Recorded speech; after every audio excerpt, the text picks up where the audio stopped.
Everyone, स्वागत है आप सभी का एक और नए वीडियो में। दोस्तों, आज मैं एक सीरीज स्टार्ट करने वाला हूं GDS टू MTS का, जो 2023 में एग्ज़ाम हुए थे सभी सर्कलों के। उन सभी सर्कलों के एग्ज़ाम की जो PDF है, उस PDF के द्वारा जितने भी क्वेश्चन आए थे आपके डिपार्टमेंटली, जो आपके 30 क्वेश्चन आते हैं MTS में और 10 क्वेश्चन आपके जो GS के आते हैं उनको कंप्लीट कराने वाले हैं। तो ये एक सीरीज स्टार्ट होने वाली है। दोस्तों, आप सभी लोगों को बता दूं, इस चैनल पर बिल्कुल फ्री में पढ़ाया जाता है, कोई भी किसी भी प्रकार का चार्ज नहीं लिया जाता है। जो भी अगर आपको इस चैनल के माध्यम से थोड़ा भी लाभ पहुंचता है तो वीडियो को लाइक, कमेंट और शेयर करना बिल्कुल भी ना भूलें, क्योंकि मैं आप सभी लोगों को, अगर आप लाइक, कमेंट और शेयर करते हैं वीडियो को, तो मैं आप सभी लोगों को डेली बेसिस पर इसी प्रकार के सभी सर्कलों के बिल्कुल फ्री ऑफ कॉस्ट जो वीडियो है वो मैं आप सभी लोगों के लिए लेकर आऊँगा। जैसा कि आप सभी लोगों को पता है, कई सारे चैनल खुल गए हैं जो या तो चार्जेबल हैं, जो या तो जो आप पढ़ाई कर रहे हैं वो पढ़ाई आप एक फ्री चैनल से भी कर सकते हैं। दोस्तों, तो मैं आप सभी लोगों को, ये आपकी जो एग्ज़ाम होने वाला है GDS टू MTS, उसके लिए बहुत ही हेल्पफुल होने वाला है। अगर आप चैनल पर नए हैं तो चैनल को कर दीजिए सब्सक्राइब और लाइक और शेयर करना बिल्कुल ही न भूलें। चलिए दोस्तों, शुरू करते हैं। ये मैं मध्य प्रदेश सर्कल का जो आपका GDS टू MTS एग्ज़ाम हुआ था 2023 में, उसको सॉल्व करने वाले हैं। ठीक है दोस्तों, तो इसका पहला क्वेश्चन है क्या है, केंद्र शासित दमन एवं दीव किस डाक परिमंडल के अंतर्गत आता है। तो दोस्तों, केंद्र शासित दमन और दीव है वो किस डाक परिमंडल के अंतर्गत आता है। अगर आपको पता है तो नीचे दिए कमेंट बॉक्स में कमेंट जरूर किया करें, क्योंकि अगर आप कमेंट करते हैं और आप एक कमेंट करते हैं तो आपका कॉन्फिडेंस लेवल बूस्ट होता है और आप उस क्वेश्चन को कभी भी नहीं भूल सकते हैं। और जो अगर आपके एग्जाम में सेम एज इट इज वही क्वेश्चन आ जाता है तो आप बिल्कुल भी वही आंसर लगा के आएंगे। तो दोस्तों, इसका आंसर सही है गुजरात। ठीक है दोस्तों, ये ऑप्शन मैंने पहले से ही टिक कर लिए हैं दोस्तों। तो आप, अगर आपको पता है तो आप नीचे दिए कमेंट बॉक्स में कमेंट भी कर सकते हैं, और नहीं पता है तो आप यहाँ पे आप इसको याद भी कर सकते हैं। तो केंद्र शासित दमन एवं दीव किस डाक परिमंडल के अंतर्गत आता है। दोस्तों, वीडियो लंबा जरूर होगा, लेकिन आप वीडियो देख लेंगे एक वीडियो तो आपका आधे से ज़्यादा क्वेश्चन इसी में से पूछे जाते हैं। ये रिपीटेबल क्वेश्चन होते हैं, क्योंकि सिलेबस डिपार्टमेंट ऑफ पोस्ट का बहुत ही कम है। तो ये इन क्वेश्चनों को आप अच्छे से याद कर लें। नेक्स्ट क्वेश्चन होने वाला है दोस्तों, सामान्यतः किसी डाकघर के कार्य समय के निर्धारण का प्राधिकार किसके पास होता है। जो डाकघर होता है उसके जो डाकघर के समय को घटाना या बढ़ाना किसके अंतर्गत आता है। तो मंडल प्रमुख के आता है, या राजपत्रित हेड पोस्ट ऑफिस का डाकपाल के अंतर्गत आता है, या परिमंडल प्रमुख के अंतर्गत आता है, या संबंधित डाकपाल के अंतर्गत आता है। तो जो CPMG होता है वो इसका आंसर सही हो जाएगा। परिमंडल प्रमुख डाकघर के समय को घटा या बढ़ा सकते हैं। ठीक है दोस्तों, तो नेक्स्ट क्वेश्चन क्या है दोस्तों, नेक्स्ट क्वेश्चन भी हम देख लेते हैं। यहाँ पे निम्नलिखित दो वाक्यों को ध्यानपूर्वक पढ़ें एवं सही उत्तर का चुनाव करें। पंजाब परिमंडल का मुख्यालय अमृतसर में है। तो दोस्तों, पंजाब परिमंडल का मुख्यालय अमृतसर में है। दूसरा वाला वाक्य क्या है, गुजरात परिमंडल का मुख्यालय सूरत में है। तो दोस्तों, इसमें से ना तो पंजाब का आपको पता है, अगर आपने पढ़ा है तो पंजाब का अमृतसर नहीं है, पंजाब का चंडीगढ़ है, और गुजरात का अहमदाबाद है। ठीक है ना। तो यहाँ पे ये आपका दोनों वाक्य एक और वाक्य 2 सही नहीं है। ये बी वाला ऑप्शन आपका करेक्ट हो जाएगा। ठीक है ना दोस्तों। नेक्स्ट क्वेश्चन हम देख लेते हैं दोस्तों। ये क्वेश्चन बहुत ही इंपॉर्टेंट है। ये क्वेश्चन रिपीटेबल क्वेश्चन है, क्योंकि यही क्वेश्चन आपको बार बार आपके एग्जाम में पूछे जाने वाले क्वेश्चन होंगे। नेक्स्ट क्वेश्चन है आपका, सामान्य कार्य दिवस में डाक टिकट एवं स्टेशनरी के बिक्री का व्यवसाय काल क्या है। जो सामान्य डाक टिकट, जो सामान्य कार्य होता है, जो समय का, जो जिसमें डाक टिकट जो सामान्य कार्य होता है आपका, जैसे मान लीजिए 10 से 6 का, तो उसमें 10 से 5 का, सॉरी दोस्तों, 10 से 5 का जो काल होता है उसमें कितने समय तक आप डाक टिकट बेच सकते हैं। तो डाकघर का समस्त कार्य के समय, या पूर्वाह्न 10 से अपराह्न 1 के मध्य, पूर्वाह्न 10 से अपराह्न 3 के मध्य, या पूर्वाह्न 10 से अपराह्न 5 के मध्य। तो डाकघर को डाक कार्य के समस्त समय के अंतर्गत ये 10 से 5 के बीच डाक टिकटों की बिक्री की जा सकती है। ठीक है ना। तो नेक्स्ट क्वेश्चन क्या है, निम्नलिखित दो वाक्यों को ध्यानपूर्वक पढ़ें एवं सही उत्तर का चुनाव करें। तो वाक्य क्या है? पहला, रसीदी टिकट को डाक टिकट के रूप में प्रयुक्त किया जाता है। जो रसीदी टिकट होता है उसको डाक टिकट के रूप में प्रयुक्त किया जाता है। या फिलैटेलिक ब्यूरो का मुख्य उद्देश्य फिलैटेलिट्स और स्टाम्प संग्रह की आवश्यकताओं को पूर्ति करना है। तो इसका आंसर क्या होगा दोस्तों? ये बिल्कुल गलत होगा पहला वाला, क्योंकि रसीदी टिकट को डाक टिकट के रूप में उपयोग नहीं किया जाता है। लेकिन दूसरा क्या इसमें बता रहे हैं भाग, फिलैटेलिक ब्यूरो का मुख्य उद्देश्य फिलैटेलिक और स्टाम्प संग्रह की आवश्यकताओं को पूर्ति करना होता है। तो ये वाक्य नंबर डी, ये ऑप्शन सही हो जाएगा। ठीक है ना, ये डी ऑप्शन सही हो जाएगा। नेक्स्ट क्वेश्चन क्या है दोस्तों? नेक्स्ट क्वेश्चन भी हम देख लेते हैं कि नेक्स्ट क्वेश्चन क्या होने वाला है। निम्नलिखित दो वाक्यों को ध्यानपूर्वक पढ़ें एवं सही उत्तर का चुनाव करें। पहला वाक्य क्या है? सामान्यतः डाक टिकट को पता वाले की तरफ ऊपरी दाहिने कोने की ओर लगाया जाता है। दूसरा वाक्य है इसमें, प्रत्येक आर्टिकल में निम्नतम 2 डाकघर के दिनांक मोहर को लगाया जाता है। तो दोस्तों इसमें ए ऑप्शन सही है या बी ऑप्शन सही है या सी या डी? तो दोस्तों इसके दोनों ऑप्शन सही हो जाएंगे, क्योंकि जो डाक टिकट होते हैं वो दाएं हाथ के ऊपरी कोने पर लगाए जाते हैं। और जो प्रत्येक आर्टिकल में एक तो जिस डाकघर से डाक जा रही है उस डाकघर की मोहर लगेगी, और जिस डाकघर से डाक का वितरण होना है तो उस डाकघर की भी मोहर यहाँ पे लगेगी। तो ये दोनों वाक्य 1 और वाक्य 2 सही है। ये ए वाला ऑप्शन यहाँ पे करेक्ट हो जाएगा। ठीक है ना दोस्तों?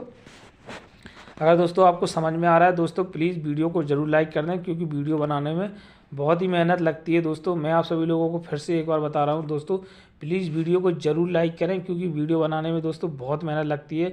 मैं आप सभी लोगों को अपना कीमती समय निकाल कर वीडियो लेकर आता हूँ, क्योंकि मैं नहीं चाहता आप 1000 रुपये का या 1500 रुपये का या 1800 रुपये का एक इतना एक्सपेंसिव जो कोर्स खरीदें और आप अपने जो पैसा है उसको बर्बाद करें। आप एक फ्री की चैनल से भी पढ़ सकते हैं दोस्तों, वही आपको यहाँ पे पढ़ा जा रहा है, क्योंकि डिपार्टमेंट ऑफ पोस्ट का जो सिलेबस है बहुत ही लिमिटेड सिलेबस है और वही रिपीटेड रहता है। उसी को बार बार कई चैनल हैं जो ऐसा बोल देते हैं कि नहीं ऐसा पढ़ना है, नहीं ऐसा इस बार ऐसा हो गया, कुछ नहीं, उसमें काट छाट कर देते हैं और कुछ नहीं है। आप यहाँ से भी पढ़ सकते हैं दोस्तों फ्री में बिल्कुल। यहाँ पे इस चैनल पर बस आपको लाइक करना है, कमेंट करना है और शेयर करना है वीडियो को, और मैं आपसे कुछ भी नहीं मांग रहा हूँ दोस्तों। प्लीज़ आप इस सपोर्ट जरूर करें। 7वां क्वेश्चन है, निम्नलिखित में कौन निषेधित आर्टिकल के अंतर्गत नहीं आता है? तो जो निषेधित आर्टिकल है जो डाक के द्वारा नहीं भेजा जा सकता है उसके अंतर्गत क्या नहीं आता है? तो कोई विस्फोटक तत्व, तो विस्फोटक तो हम भेज नहीं सकते हैं। कोई तीखा तत्व जिसे सही प्रकार से संरक्षित नहीं किया हो तो ये भी नहीं भेज सकते हम। कोई जीवित प्राणी, ये भी नहीं जा सकता। तो डी वाला ऑप्शन अपना सही हो जाता है। क्योंकि दोस्तों अगर आपको क्वेश्चन सही समझ में आ जाता है तो आप आंसर कई प्रकार से दे सकते हैं। जैसे मैंने ये आपको पता है विस्फोटक तत्व ये नहीं जाता है, कोई तीखा तत्व ये भी नहीं जाता है, कोई जीवित प्राणी ये भी नहीं जाता है। तो आपका डी वाला ऑप्शन बच रहा है, ये आपका डेफिनेटली ये वाला ऑप्शन आपका सही हो जाएगा। ठीक है, रुपये 10,000 से अनाधिक के गोल्ड सिक्के एवं बुलियन निषेधित आर्टिकल के अंतर्गत नहीं आता है, क्योंकि इसमें 20,000 रुपये तक के और 1 लाख रुपये तक का जो बीमा करा के इसमें डाक भेजी जा सकती है। नेक्स्ट क्वेश्चन क्या है दोस्तों? 8वां क्वेश्चन है, सर्विस स्टैंप हेतु प्राधिकृत सरकारी अधिकारी द्वारा भेजे गए सरकारी डाक में निम्नलिखित आवश्यक रूप से उल्लिखित होना चाहिए। तो जो सरकारी डाक होती है उसके सबसे पहले ऊपर अगर एक जीडीएस का काम किया है या आपने पोस्टमैन का काम किया है तो उसमें सबसे पहले रखा तो भारत सरकार सेवा द्वारा। तो ये सेवा द्वारा होता है इसका ऑप्शन, या फिर इसका विशेष सेवा द्वारा या पंजीकृत डाक द्वारा। तो इसका करेक्ट आंसर आपका हो जाएगा भारत सरकार सेवा द्वारा। ये ऑप्शन उस पर लिखा रहता है, तो आप समझ जाइए ये जो आपकी डाक है वो सरकारी डाक है। नेक्स्ट क्वेश्चन है आपका, निम्नलिखित 2 वाक्यों को ध्यानपूर्वक पढ़ें एवं सही उत्तर का चुनाव करें। पोस्ट बॉक्स बिना शुल्क उपलब्ध होता है। दूसरा ऑप्शन है आपका, पोस्ट बॉक्स सभी डाकघरों में उपलब्ध है, शाखा डाकघरों में भी। तो दोस्तों यहाँ पे उसका सही आंसर क्या होगा? दोनों वाक्य 1 और वाक्य 2 सही है, दोनों वाक्य 1 और वाक्य 2 सही नहीं है। तो इसका नेक्स्ट क्वेश्चन क्या होगा? नेक्स्ट ऑप्शन वाक्य 1 सही है, मात्र वाक्य 2 सही है। तो जैसा कि आप सभी लोग जानते हैं कि पोस्ट बॉक्स कुछ चुनिंदा डाकघरों में उपलब्ध होते हैं और पोस्ट बॉक्स सभी डाकघरों में उपलब्ध है, शाखा डाकघरों में भी। तो वो लेटर बॉक्स होते हैं दोस्तों। तो इसका बी ऑप्शन सही हो जाएगा। नेक्स्ट क्वेश्चन चलते हैं। नेक्स्ट क्वेश्चन क्या होने वाला है, निम्नलिखित 2 वाक्यों को ध्यानपूर्वक पढ़ें एवं सही उत्तर का चुनाव करें।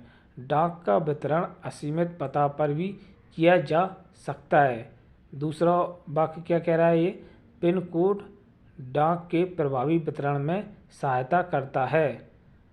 तो जो पिन कोड होता है वो डाक के प्रभावी वितरण में सहायता करता है। तो दोनों वाक्य 1 और वाक्य 2 सही है, ऑप्शन फर्स्ट है।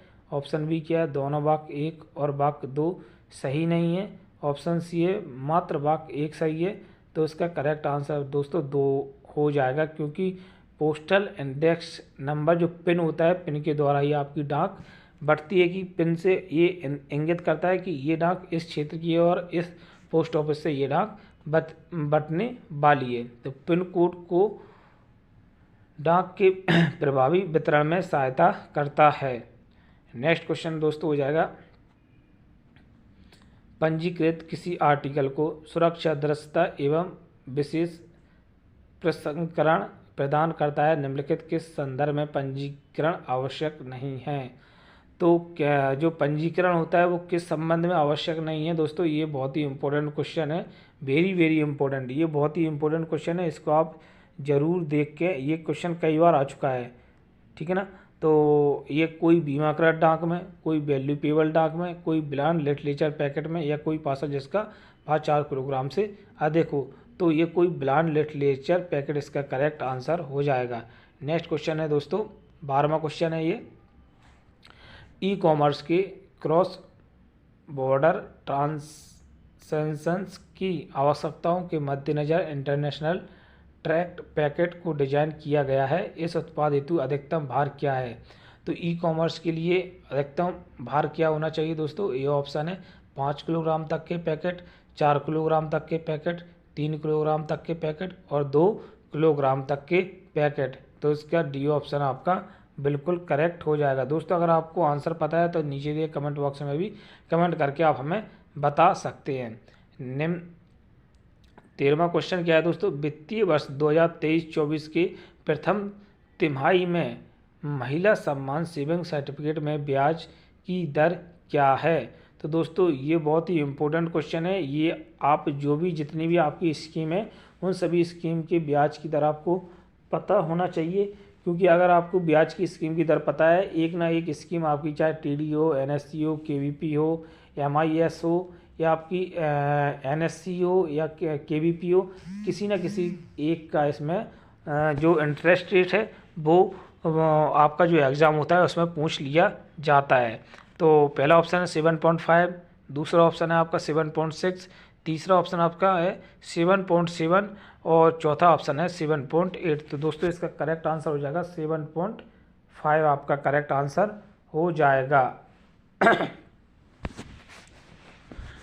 नेक्स्ट क्वेश्चन होने वाला है दोस्तों आपका, इंटरनेशनल मनी ऑर्डर के संदर्भ में निम्नलिखित में कौन सा कथन सही नहीं है। तो जो इंटरनेशनल मनी ऑर्डर होते हैं उसमें कौन सा कथन सही नहीं है, तो इसका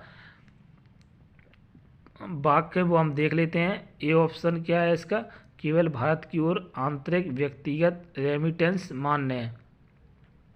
एक लाभार्थी द्वारा एक वर्ष में अधिकतम ट्रांजैक्शन की संख्या 30 है।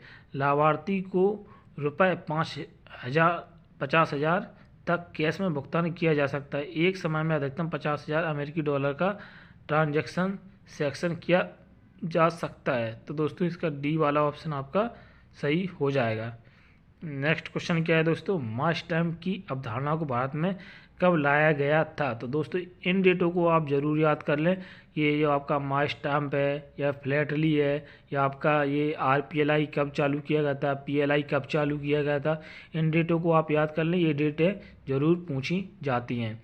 तो मास स्टैम्प की अवधारणा को ये 2011 में लाया गया था। ये सी वाला ऑप्शन आपका सही हो जाएगा, ठीक है ना। नेक्स्ट क्वेश्चन क्या है, फ्लैटलिक डिपॉजिट अकाउंट को निम्नलिखित कितने रुपए पे खोला जा सकता है। तो ये क्वेश्चन भी कई बार इंपॉर्टेंट क्वेश्चन है, आईएमपी में इस पे लगा देता हूँ, ये आईएमपी क्वेश्चन है। ये क्वेश्चन कई बार पूछा गया है दोस्तों, इसको आप अच्छे से पढ़ लें। ये क्वेश्चन, इसका आंसर होता है 200 रुपये में जो फ्लैटली अकाउंट है उसको खोला जाता है। नेक्स्ट क्वेश्चन क्या होगा दोस्तों, 70वां क्वेश्चन है ये, आरपीएलआई के अंतर्गत कितने प्रकार के पॉलिसीज को उपलब्ध कराया जाता है। तो ये 6 प्रकार की पॉलिसीज होती हैं दोस्तों, जो आपकी आरपीएलआई के अंतर्गत आती हैं, और पीएलआई के अंतर्गत भी आपकी 6 प्रकार की पॉलिसी आती हैं। नेक्स्ट क्वेश्चन आपका क्या है, किस वर्ष में पीएलआई बीमा कवर को डाक एवं तार विभाग के महिला कर्मचारियों तक विस्तारित किया गया था।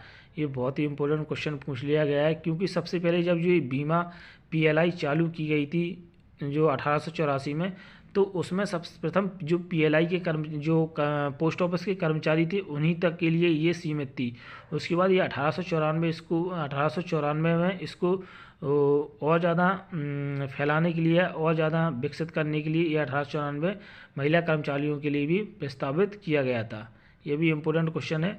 19वां क्वेश्चन क्या है दोस्तों, पोस्ट ऑफिस, पासपोर्ट सेवा केंद्र, डाक विभाग एवं किस अन्य मंत्रालय का संयुक्त प्रयास है।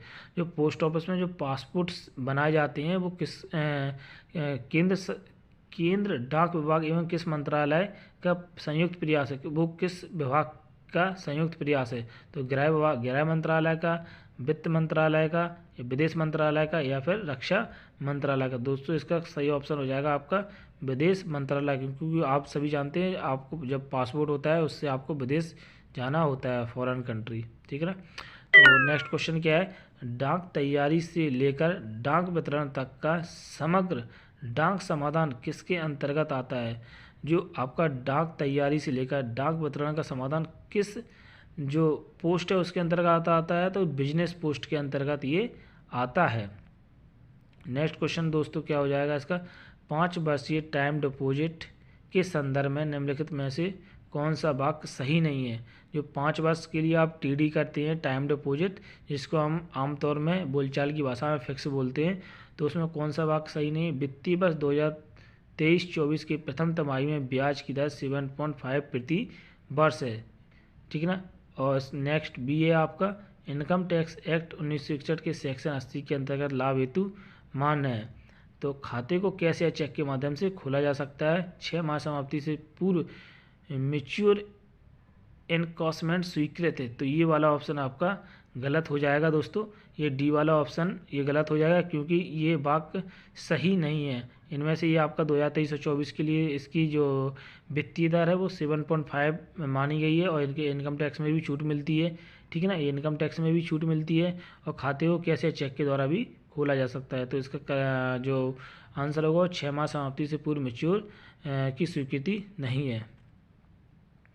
नेक्स्ट क्वेश्चन हो जाएगा दोस्तों वीडियो लंबा जरूर हो रहा है, लेकिन वीडियो को आप पूरा अंत तक देखेंगे तो आपके ये 30 क्वेश्चन बिल्कुल क्लियर हो जाएंगे, और आप जब भी एग्ज़ाम देने के लिए बैठेंगे दोस्तों तो आपके अंदर एक कॉन्फिडेंस होगा। अगर आप एक प्रकार से क्वेश्चन को इनको रिपीटेड करते भी रहेंगे वीडियो के माध्यम से, तब भी आपको बहुत लाभ पहुंचने वाला है। 50 ग्राम तक के भार वाले लोकल स्पीड पोस्ट आर्टिकल का ट्रैफिक शामिल नहीं है, क्या है। जो 50 ग्राम तक के भार वाले लोकल स्पीड पोस्ट होते हैं, जैसे कि आपके एक शहर से उसी शहर में आपकी कोई स्पीड पोस्ट डाक जानी है, तो उसका लोकल भार क्या होगा, इसको टैरिफ में इसको शामिल नहीं किया गया। तो इसका 10 रुपये, 15 रुपये, 20 रुपये या 25 रुपये। तो इसका करेक्ट आंसर हो जाएगा आपका 15 रुपये। नेक्स्ट क्वेश्चन क्या होने वाला है दोस्तों, नेशनल फिलैटेलिक म्यूजियम किस शहर में है। तो नेशनल फिलैटेलिक म्यूजियम है वो आपका नई दिल्ली में है, ठीक है ना दोस्तों। नेक्स्ट क्वेश्चन हो जाएगा आपका, हेड रिकॉर्ड ऑफिस का संबंध निम्नलिखित में से किस इकाई से है। हेड रिकॉर्ड ऑफिस कहाँ होता है, तो पोस्टल स्टोर डिपो में, जनरल पोस्ट ऑफिस में, रेलवे मेल सर्विस में, या पोस्टल डिवीजन में। तो हेड रिकॉर्ड ऑफिस आपका रेलवे मेल सर्विस में होता है। नेक्स्ट क्वेश्चन हो जाएगा आपका दोस्तों 25वां क्वेश्चन, ये लेबल बंडल के संदर्भ में निम्नलिखित 2 वाक्यों को ध्यानपूर्वक पढ़ें एवं सही उत्तर का चुनाव करें। सॉर्टिंग के उद्देश्य के लेबल्ड बंडल को एक आर्टिकल माना जाता है। दूसरा वाक्य, लेबल्ड बंडल 3 वर्ग का होता है। जो लेबल बंडल होता है वो कितने वर्ग का होता है, वो 3 वर्ग का होता है। तो वाक्य कौन सा सही है, तो इसमें लेवल दोनों वाक्य 1 और वाक्य 2 सही है, दोनों वाक्य 1 और 2 वाक्य सही नहीं है, मात्र वाक्य 1 सही है, मात्र वाक्य 2 सही है। तो ये सी वाला ऑप्शन आपका सही हो जाएगा दोस्तों। मात्र वाक्य एक सही है। सॉर्टिंग के उद्देश्य के लेवल बंडल को एक आर्टिकल माना जाता है। नेक्स्ट क्वेश्चन हो जाएगा दोस्तों इसका, अकाउंट बैग की गतिशीलता किससे के मध्य है। जो अकाउंट बैग होता है उसकी गतिशीलता किसके मध्य होती है। तो अकाउंट बैग की सर्कल ऑफिस और रीजनल ऑफिस, बी ऑप्शन है रीजनल ऑफिस और डिवीजन ऑफिस, डिवीजन ऑफिस और हेड ऑफिस, या हेड पोस्ट ऑफिस और सब पोस्ट ऑफिस। जो अकाउंट बैग होता है जैसा कि आप सभी लोग जानते हैं, ये हेड ऑफिस और सब पोस्ट ऑफिस के बीच अकाउंट बैग भेजा जाता है, जो दैनिक लेखा के अंतर्गत आता है। निम्नलिखित में से कौन सही कथन नहीं है। जो सही कथन है वो कौन सा नहीं है दोस्तों, कैंप बैग सुनिश्चित बैग नहीं है, अकाउंट बैग सुनिश्चित बैग हैं, कैश बैग सुनिश्चित बैग हैं और मेल बैग सुनिश्चित बैग हैं। तो इसका कैश बैग सुनिश्चित बैग है, ऑप्शन सी ऑप्शन सही हो जाएगा। नेक्स्ट क्वेश्चन है दोस्तों, सॉर्टिंग लिस्ट में बदलाव हेतु अधीक्षक आरएमएस द्वारा जारी किया गया आदेश। सॉर्टिंग लिस्ट में जो अधीक्षक आरएमएस बदलाव करता है वो किसके अंतर्गत आता है। तो ये ऑप्शन के अंतर्गत आता है। ये आदेश जारी किया जाता है तब ये सॉर्टिंग लिस्ट में बदलाव होता है, वो आरएमएस का अधीक्षक करता है इसको। नेक्स्ट क्वेश्चन हो जाएगा आपका 29वां, वह कार्यालय जहाँ सिर्फ बंद थैलों की प्राप्ति और प्रेषण होता है कहाँ जाता है। तो जो बंद थैले की प्राप्ति होती है उसका प्रेषण होता है वो कहाँ जाता है, sorting office, transit mail office या हेड रिकॉर्ड ऑफिस या नोडल ऑफिस। तो टीएमओ जाता है ट्रांजिट मेल ऑफिस, ठीक है ना, बी वाला ऑप्शन इसका सही हो जाएगा। नेक्स्ट क्वेश्चन है, निम्नलिखित में से कौन सा term railway mail service RMS से संबंधित नहीं है। Sub record office, sub diary sorting assistant, section का सेट, नोडल पोस्ट ऑफिस। तो ये डी वाला ऑप्शन इसका सही हो जाएगा। ये आरएमएस से रेल मेल से संबंधित नहीं है, नोडल पोस्ट ऑफिस।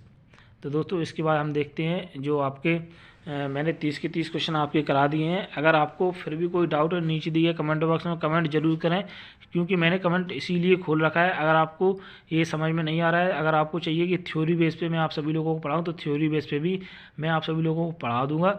लेकिन उससे पहले आपको वीडियो को लाइक करना होगा, क्योंकि दोस्तों प्लीज़ मैं आप सभी लोगों को फिर से एक बात बता रहा हूँ कि वीडियो बनाने में बहुत ही ज़्यादा मेहनत लगती है दोस्तों। मैं आप सभी लोगों के लिए अपना कीमती समय निकाल कर ये वीडियो लेकर आ रहा हूँ, क्योंकि यूट्यूब पर बहुत सारे चैनल खुल गए हैं जो सिर्फ पैसा कमाने के चक्कर में।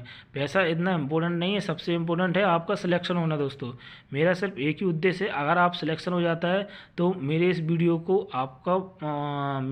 का आपको लाभ पहुंचता है।